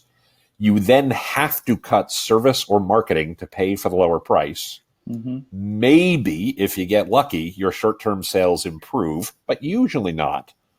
Your competitors respond by cutting their price, right? Which also does two things. One, customer expectations shift in terms of what people expect your price to be. And by the way, they expect it to be lower, which is bad. And the experience suffers because you've either cut marketing or service to pay for these cuts, right? Which drives softer business results, which is, it's a death spiral. It is. It don't run that race. Right. And the problem with the logic of I'm struggling, so let me cut marketing is it's predicated on the assumption that marketing doesn't drive business. Right. Which, if you believe that, you shouldn't be spending any money on marketing. Right. If you don't believe that, then it's the last place you should cut. It's easy and convenient, because taking a number off of a spreadsheet and telling whoever's handling your marketing to spend less next month seems to not have a direct influence on what happens next. But it's completely flawed logic, because now you're saying, well, marketing doesn't work. It doesn't drive any, or advertising especially doesn't drive anything. And I think that's an important thing to differentiate, because, I think people conflate advertising, which is a subset of marketing, with marketing as a generic term. And I think when they're looking to cut back, they often look to the advertising portion of marketing, which is probably one of the worst places of marketing you should be cutting back as well, because that's the one that amplifies the message. Right. The only place I will push back on what you just said, Stuart, and by the way, I'm only pushing back for the point of the discussion, not because I disagree with you. I actually agree with you completely. The only place I might with them just for the hell of it. the only place here, who will do that? Yeah. No, the only place I might question it in any case is, if you got some channels that you really can't tell if they're performing well or not, there may be some opportunities there. You can always spend more efficiently. Of course. I am always reminded of when was it Howard Schultz came back and took over Starbucks again? I can't remember. Anyway, he slashed their marketing budget, right? He cut the marketing budget dramatically. And he took every dollar of it and put it into training the baristas in how to make a great cup of coffee and give people a great experience. But that is marketing, right? By the way, you are damned right. I completely agree with that. You're not taking out of marketing and putting it in operations. You're putting it in marketing. And if you correct, I'm going to pull a Tim Peter here. So back last year, episode 81 of our podcast, we did an episode called. Yes, well done, Stuart. We did 10 ways to the 10 ways to drive direct bookings in 2018 is what it was called, and we each wrote. That was a great post, a great podcast episode, by the way. So from 10 to 1, what are the things we would invest in if we wanted to drive direct bookings? And my number one, and we all had different lists, and we argued our cases. My number one place that you should spend your marketing dollars before anything else is hiring and training the right people, because if you get that wrong, everything else is going to fail. Any kind of advertising you do is going to it's going to go down the drain because people are going to have a bad experience. But if you get the experience right, you're going to have a better online reputation. You're going to have better word of mouth. You're going to have just more repeat business, all these things that make your job creating demand a lot easier. So I think re-looking at your marketing budget and where it should be spent doesn't mean cutting Google, but it does mean allocating a certain portion to training your staff, I think. And also to reemphasize the point too, if you're not measuring, it's not worth doing, and you shouldn't be doing it if you can't measure it. And you should be figuring that out when the economy is good, not waiting till it's a down economy to slash it. Right now is the time when you have a little bit of leeway to say, let me figure out how to track every single dollar I'm spending and how effective it is, and not relying on the BS third-party vendors metrics whose attribution is complete theft of everything that they're doing, right? So you've got to find an attribution model. Hashtag attribution theft is real. You've got to make sure that you are tracking everything in your way with your attribution modeling, and that you know what is working and what is not. And before the economy turns, you should be reducing spend on the stuff that's inefficient, not when the economy turns. Yeah, right. That's right. And to refine the training point too, I think we're also in an interesting position right now that people have stopped expanding their training of their teams and themselves to outside people, and they're relying heavily upon their vendor relationships or internal training, I guess is a better way of saying it. And what they're getting is biased training on platforms that have limited service profiles, and they feel that is sufficiently enough. It's kind of a little bit like picking and choosing what your Facebook feed is like. You're going to eventually create an economic bubble or a culture bubble around you of only what you think you know, and nothing about what you don't know. Right. It's flawed in the same way as SWOT analysis is flawed, right? Because you're taking all your own biases into it at the same time. Right. Yes. And it's developing more and more because more and more I talk to people and I've had arguments. I probably have lost client possibilities where I've actually argued with the ownership where did you get that source of information? And it's from the vendor that gave it to them. And I'm like, so the vendor that you pay, that you rely upon the reports that tell you what they're doing, told you that this is what is the truth. And you didn't question to think that maybe that's a closed circuit conversation. Right. You know, exactly. Let me introduce. Just looks at it. They could be completely right. I'm not saying they're lying to you. I'm just saying you should trust with verification. You should apply some critical thinking to any report you're getting from a vendor that you're paying them to produce to do the work. If that's something that doesn't make sense to you, let me introduce you to the concept of foxes and hen houses. Exactly. And by the way, I want to defend all the various vendors out there for 1 second, because A, we are all those guys sometimes. We're those guys. You know, and all. And B, I think most of the companies out there that we would be able to name off the tops of our heads are very ethical folks and all this other kind of stuff. I don't think they're deliberately lying to folks. I think their incentive is to present information in the best possible light.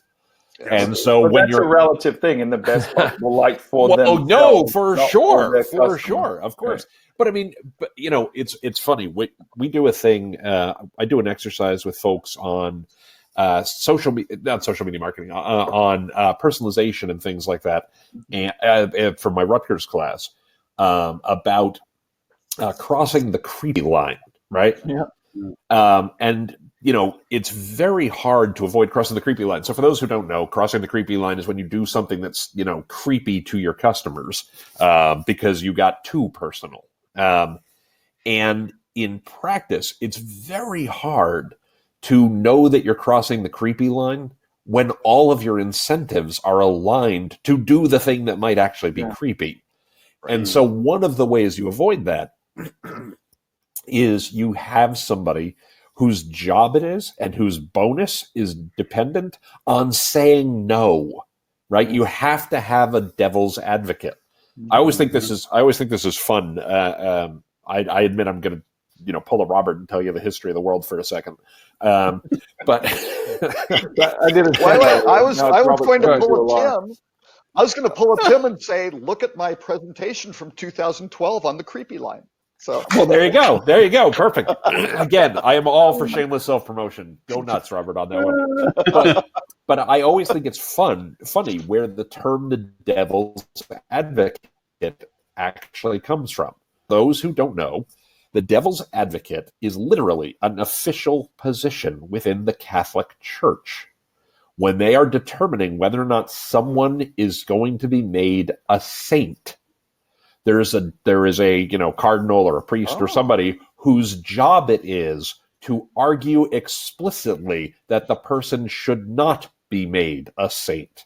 They are the devil's advocate. They are arguing. Is that true? I'd never heard that. That is literally where that comes from.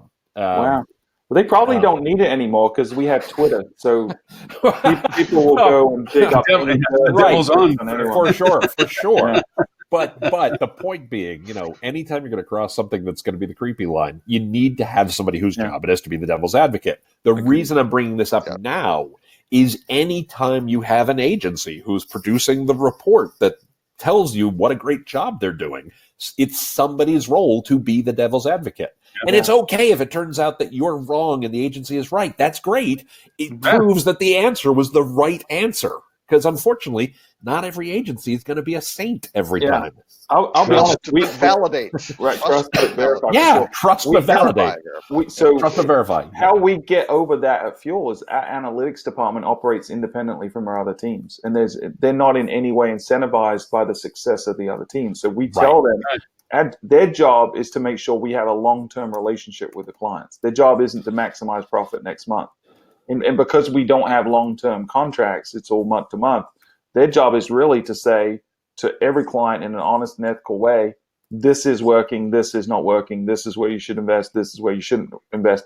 And there are times when they tell our clients to stop using our service because it's just not working for them. Right. And that's how we avoid that.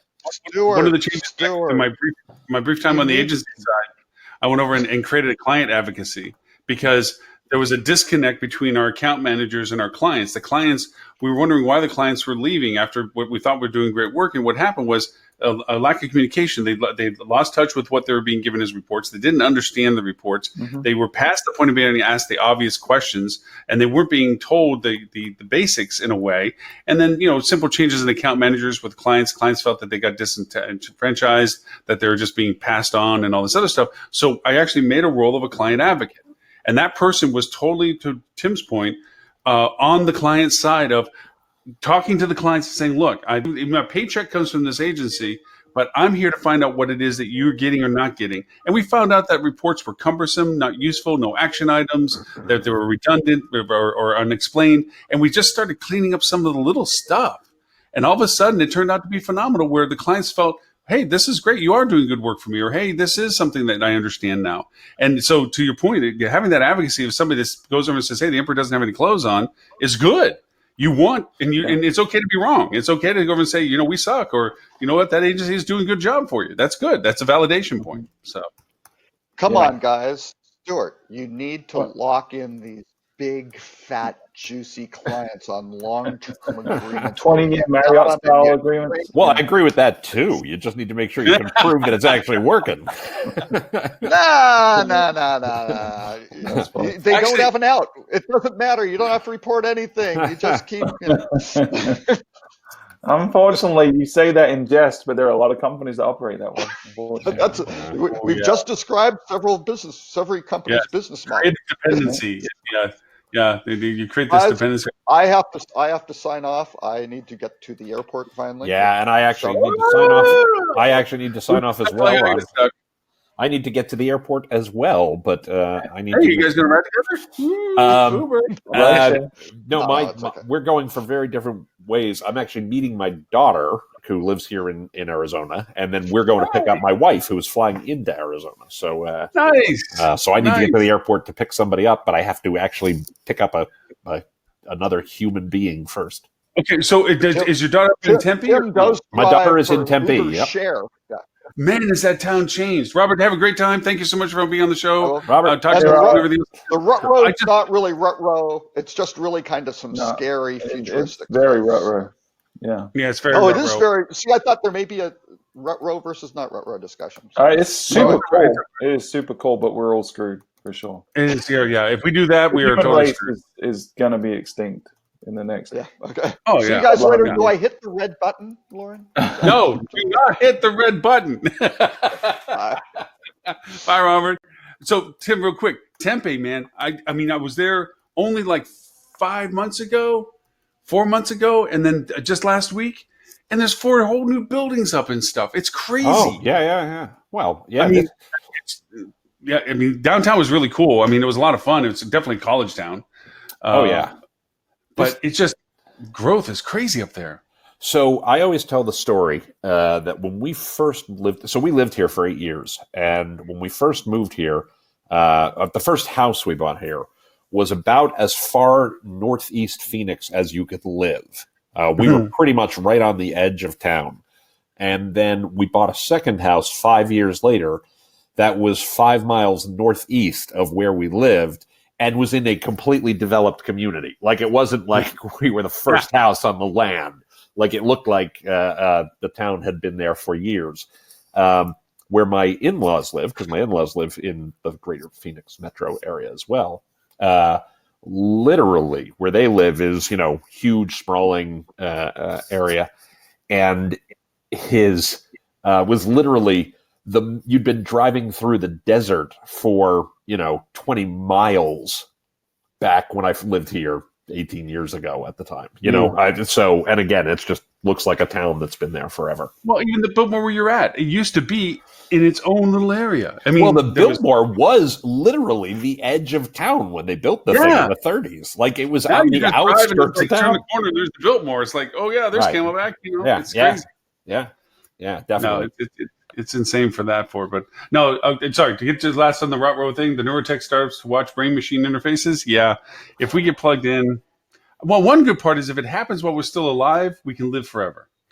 Bad part is we won't actually be controlling our lives at that point. But it's just kind of a give and take. All right, so I'm going to be the contrarian on this one, and fully acknowledge that the downside of being a contrarian on this one is, they only have to be right once to make me wrong, right? But my take on stuff like that is, especially the part you just said about the singularity where we upload our consciousness into computers and things. People like Ray Kurzweil have been saying that's 10 years away for the last 30 years. For sure. So, now one of these days he may be right, and it may be 10 years away. I just remain unconvinced that it will be this 10 years away until I see it. Agreed. I agree. But at some point in the future, we'll crack this. We'll crack. For sure. Quantum computing. We'll crack gene editing. There's a lot of things that we're dabbling in right now that are going to fundamentally change the direction of the human race and probably redefine what humanity is. There's a lot of existential questions that I think are going to be posed and attempted to be answered in the next 50 years. So there is a great author, great science fiction author. She's one of the most awarded science fiction authors ever, named Lois McMaster Bujold, who writes these great books featuring a character named Miles Verkozigan, who's a phenomenal character. Most of which is fairly space opera-ish. I want to be really fair, but she's got some really interesting science, hard science in there about, how people will be invented and gene editing altered and gene editing and things along those lines. And there are no aliens in her universe that she has created, because the evil empire, if you will, of the series is a group of humans who are, doing lots and lots and lots of work on genetic editing. And the main characters, people, talk about, they're worried about where these folks end up with all this modifying they're doing of people, because their concern is whenever they get to where they're going, will they no longer be human, right, or will they no longer see us as human? Right. This is what I'm saying. It's going to fundamentally change. And for people that say, well, this is just science fiction right now, I mean, go read up on some of the things happening with CRISPR. Yeah. There's a case in China right now that created a big uproar where a professor who wasn't even a geneticist, he was a physicist by trade, and started dabbling with CRISPR and ended up gene editing an expectant mother's twins so that they would be resistant to HIV virus, right? Yeah. And that in itself is not necessarily a big thing, but it opens up this ethical debate about, because not only are they going to have a resistance to HIV, but then their children will, and then their children. And so you're changing generations to come. Yeah, in a lot of ways. And the other project going on in China right now with gene editing is there's literally a governmental agency whose mandate is to increase the average IQ of the population by 5 to 10 points every generation. Yeah. So you think about that. If one country or one group of people does that over the next 100 years or so, and now the average person is 100 IQ points smarter than other people, that's a massive advantage in every area of the world, So, and scary stuff. I agree with you. And for those of you who say, well, yeah, this sounds like science fiction, can't possibly be real, or it'll never work, right? Here's the thing. If it doesn't work, the implications of that are actually just as troubling, because what if instead of making these people, 10 IQ points smarter, they make them 10 IQ points dumber, or, instead of making these folks HIV resistant, they've also made them more, susceptible to other illnesses, or the unintended consequences are usually the things that end up biting people on the behind. Yeah. So. Well, that's okay. There was actually, and again, going to the same conversation of whether this is all good or all bad, there is a conversation as to whether or not we could be in a reverse situation, that technology gets ahead of our humanity, and we get not dumb machines, but machines that are not controlled by us, that do not see the relevance of our value. I mean, you look at Boston, the ones that make the robots, they do backflips now. Boston Dynamics. Yeah. The one they released this week, the video, that's the first time it moved like a human. Like a lot of the other times, it looked very robotic and precise, but they did one that did a gymnastics routine. And if you skinned that with a human, you would not have been able to tell that was not a human being making those. No. And guys, I do have to run, but I have to tell one quick story. So sorry to dialogue and dash, but you come out with always one-liners, man. I love it. Thanks. I am always reminded of the first time I watched the movie The Terminator with one of my kids, right? One of my daughters, who was probably like 15 at the time, and she had an enormous problem with something in the movie. She just didn't buy it at one point in the movie. And I said, I said, what? Your concern is with the fact that there's some time-traveling killing machine from the future? And she said, no, absolutely not. She really had a problem with the part where the Terminator goes into a phone booth, opens up the phone book, and can see a list of everybody's name, address, and phone number. And she's going, come on, that never happened. That was not a real thing. And I'm like, no, that's totally a real thing. But the time-traveling killer robot, she's like, oh, no, that could totally happen. Yeah. and the whole paradox as well. Yeah, that she had no issues with at all. Okay. But the phone book, she was like, come on, that's crazy. Nobody really ever did that. Hey, Tim, before you go, one thing, that movie with the Gemini Man with Will Smith, a lot of features with it, 120 frames per second. And the CGI they built Will Smith with was AI based because they had to get his nuance of personality in it, where it wasn't. They did a lot of very cool technologies that if he catches on, the way our actors work and stuff like this, going back to this robotic mentality, is going to fundamentally change because they literally can bring anybody to life. Actually, the one I think is more interesting from that perspective, I'm not disagreeing with you, but the one I think is more interesting is the movie The Irishman. Where you have where it's not science fiction and it's just Robert De Niro and Al Pacino and all these other folks, and they're making them look like they did when they were 30 as opposed to 70.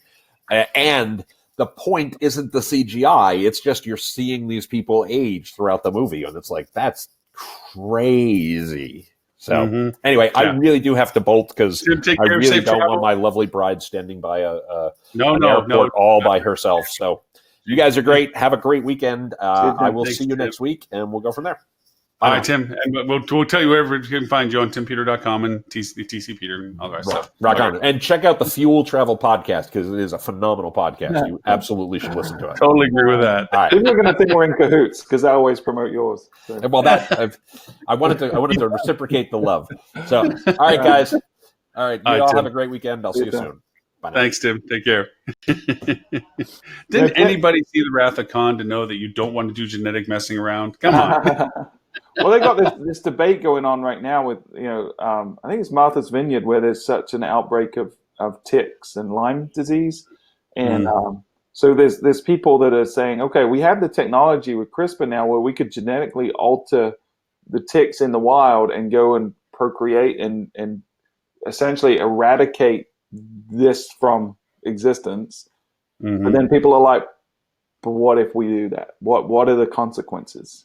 So there's this big debate and it's like split down the middle. Is do we do this thing that's going to benefit us in the short term or do we, and take the risk and roll the dice as it were, or do we not because we don't know, so there's a lot of those ethical questions right now in science in general, in robotics, in AI, in gene editing, computing. I'm not trying to be religious about it, but we're messing with things that we don't even understand how they all interact.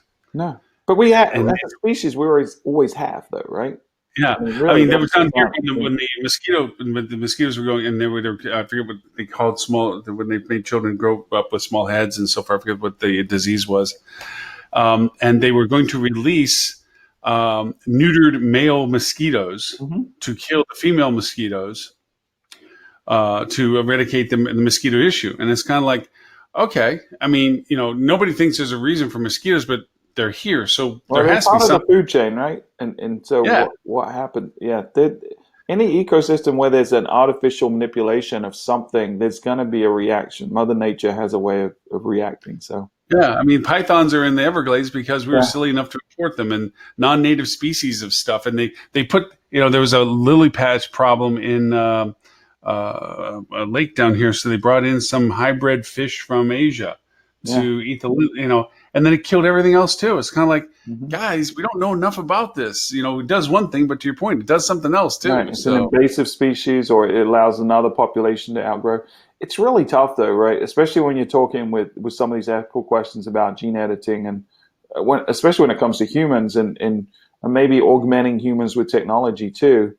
I think if one set of people, whether that's a country or a religion or whatever it is, decides not to, then they're at a disadvantage to the people that decide to, right? So say in the basic scenario, China goes ahead and tries to manipulate the population and make themselves smarter, and America doesn't, I mean, that creates a fundamental shift of power in the world, so you're almost torn between what's ethical in the very survival of your tribe, so Yeah.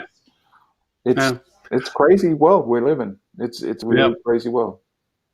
So next week I should have my new Apple Watch. I have my old one now, the 3. I'm going to get the 5 next week. It's the only Apple product I'm buying this year.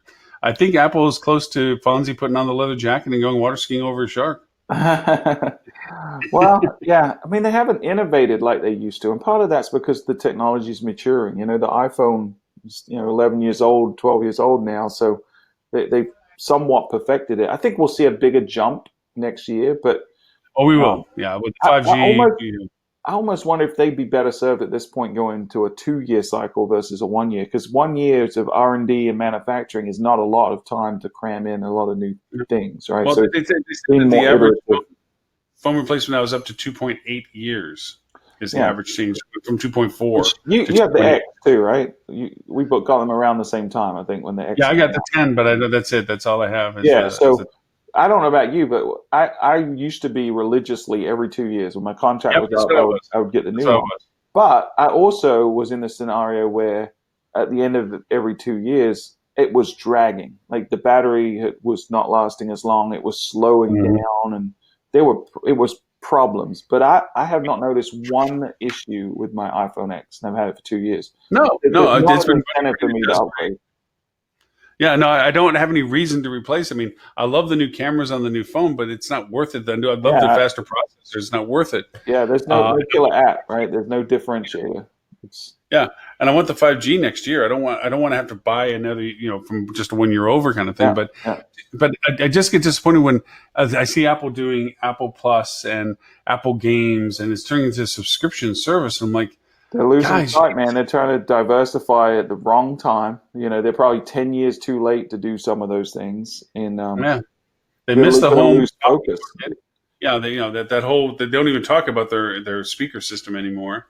That's kind of their Apple TV missed that as well. Right. And even their fundamentals, right? Like their laptops, the Mac Pros that we have in our office. Anyone that's been bought in the last 2 years hates it because the battery life is 10% of what it used to be. You've got this stupid touchscreen bar at the top, I guess is what it is, or the newer screen LED technology, whatever it is. Like literally, Melissa and our team, she's the director of analytics, and she has last year she got an upgraded Mac. She used to have one that was about 6 years old. The battery would last 10 hours. She will sit in an hour-long meeting and worry that her battery is not going to last the entire meeting now. And it's. I mean, my MacBook Pro is for late 2015. Yeah. And I'm not looking to replace it because, I know the fan pretty much runs constantly now because programs are requiring more processing speed. But I bought the top end of what I could get. My iMac was the last thing that got updated at 2017. That's the last update that they've done on the iMacs. Yeah. And that's what I have here. Well, the watch I wanted to, because 3 to 5 was enough of a shift. Yeah, they've got some cool new monitors and stuff on there, in terms of the biometrics. Yeah, and stuff. Yeah, I love the fall and the alarm thing and the decibel thing is just probably gadgety, but I use my watch persistently. I mean, I sometimes leave my phone at home even and just have my watch because it's a phone also. Yeah. So I enjoy the health things of it. I like all the things that it tracks. Yeah. Yeah. So for all of that, but yeah, it seems one of those things where I'm actually, looking back saying I love OS systems for Apple, but the hardware stuff just seems to be one of those afterthoughts now. But oh well. Yeah, I will probably upgrade next year when hopefully there's a bigger jump in technology. But yeah, I'm definitely not doing it any time before that. No, I wouldn't buy Apple stock. Let's say that. Today. Huh? I would not buy Apple stock right now. No, I'm actually looking at what I'm going to do with mine that I have. I mean, it's not growing very much, and it's been slipping up and down a little bit dramatically. But thank you for babysitting Robert today. My pleasure. He only threw one temper tantrum, so it was pretty easy. Oh, well, that's all good. That's all good. Yeah, I'll bug you about trying to test the new platform sometime soon. I just built it up already. I just want to go over and test and see if it can do everything we want it to do. Yeah, let me know, because we have a Webinar Jam license, and we're looking at rebooting our webinar strategy. So we might start doing more. And so if it's a good platform for that, especially the kind of rebroadcasting the same webinars, that kind of stuff, the ever webinar kind of philosophy. Yeah, that's supposed to be in the roadmap that they will rebroadcast them out. You take a look on an app. It was called Live Webinar, and if you buy 5 codes, it costs. Well, I get the 10% discount because I have the Pro thing, but $445. But it gives you your market banners. It gives you can use Prezi on it. It got some pretty cool interfaces. It's on the roadmap. Also, it's going to connect with what I'm going to use the Digital Summit on, which is Hey Summit. It'll integrate with that. The things I'm thinking is missing right now is it only has a simple registration page, but you can always build your own email registration pages. Oh, yeah. The replay doesn't have an infinite amount of storage, so you're going to have to eventually store your stuff somewhere else after time, depending upon the length of the shows. But 1.5 gigs, not 1.5, 1.5 terabyte. I was going to say gig is not a lot. Yeah, I think I have a 1.5 terabyte. For 2-hour shows, I can only. I mean, it'll hold some for a while, but and you can have 10 talking heads on it, unlimited amount of attendees. Like I said, and then the other one thing that is pretty cool. I have the SMS messaging service through Trello for this. Yeah, as reminders, that one has unlimited, where I have to pay you after 50. So, do you have a lot of people that signed up for reminders on SMS? No, I thought it would be a bigger thing than what it was. So, like I said, it's not the end of the world, but I mean, it's nice that they're willing to do the phone calls and the SMSing and stuff like that. So, but yeah, I'll let you know how it goes. All right. Well, Stuart, thank you very much. Obviously, everyone talks about your podcast, as do I. So where can they find your podcast? Fueltravel.com/podcast, or just search for Hotel Marketing Podcast, and you will find us anywhere that you listen to podcasts. We are usually number one. And fueltravel.com. Fueltravel.com is the mothership. And if you want to learn about our mobile app, our mobile booking engine, our awesome marketing services where we do not steal attribution from other people, that's where it is, fueltravel.com.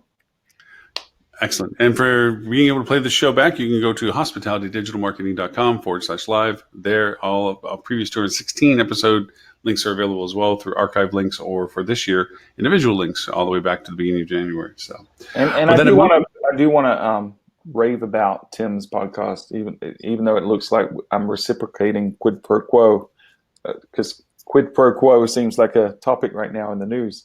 But you're right. But there are very few shows I listen to where I feel dumb every time I listen to it, right? And he makes me feel like, why didn't I think about that? That is so smart. Every single episode, he is. He's brilliant. I've learned so much just listening to him. And it's the great thing about it is it's just like 10, 15-minute little bite-sized chunks. So if you want to feel dumb about yourself and then ultimately leave smarter for having listened to it, then go check out Thinks Out Loud by Tim Peter. And it's available anywhere you listen to podcasts. It's great. It's one of my favorites. One of the ones I really look forward to listen to each week. It's very true. And he does. He has a great high-level view that he can get to the core of what the issues are, and he can see it from a perspective that, like you said, you go and say, why not think of that? That makes perfect sense. He can join dots that I didn't necessarily see, but as soon as he points them out, I'm like, man, that was obvious. And the other thing that Tim does really, really well is he articulates. He's such a good communicator, right? His choice of words is almost genius in terms of, like, he's just very deliberate in the choice of the words that he uses, and it really effectively communicates the messages he's trying to communicate. So really, I'm a total fanboy of Tim. Total fanboy. Oh yeah, no, I'm with you on that one. And then if you ever get the chance to see him run a panel or something, it's funny. I was in the back of the room when he was moderating a panel, and everybody was like, man, he is so good at that, because he gets great information out of his panel without him having to talk a lot. Right. He does a great job of being able to, like I said, articulate exactly what he's trying to get to, and he brings the conversation out of these people phenomenally well. He is it, right? Which is what a moderator of a panel should do. They shouldn't, because a lot of they get up there and think it's about them, and they want to give their wisdom, and he extracts it from the people there, or coaches them to get to the point that he could easily have made, but that was not his role. So he does a great job there. Yeah. All right. Oh, fanboy list. All right. Yeah. Stuart, thank you very much. Thank you for everyone else watching this or on the live That's version and on the replays if you play it back. And we will see you for episode 217 next week, 11:30 Eastern, 10:30 Central on Friday. Till then, bye, everybody.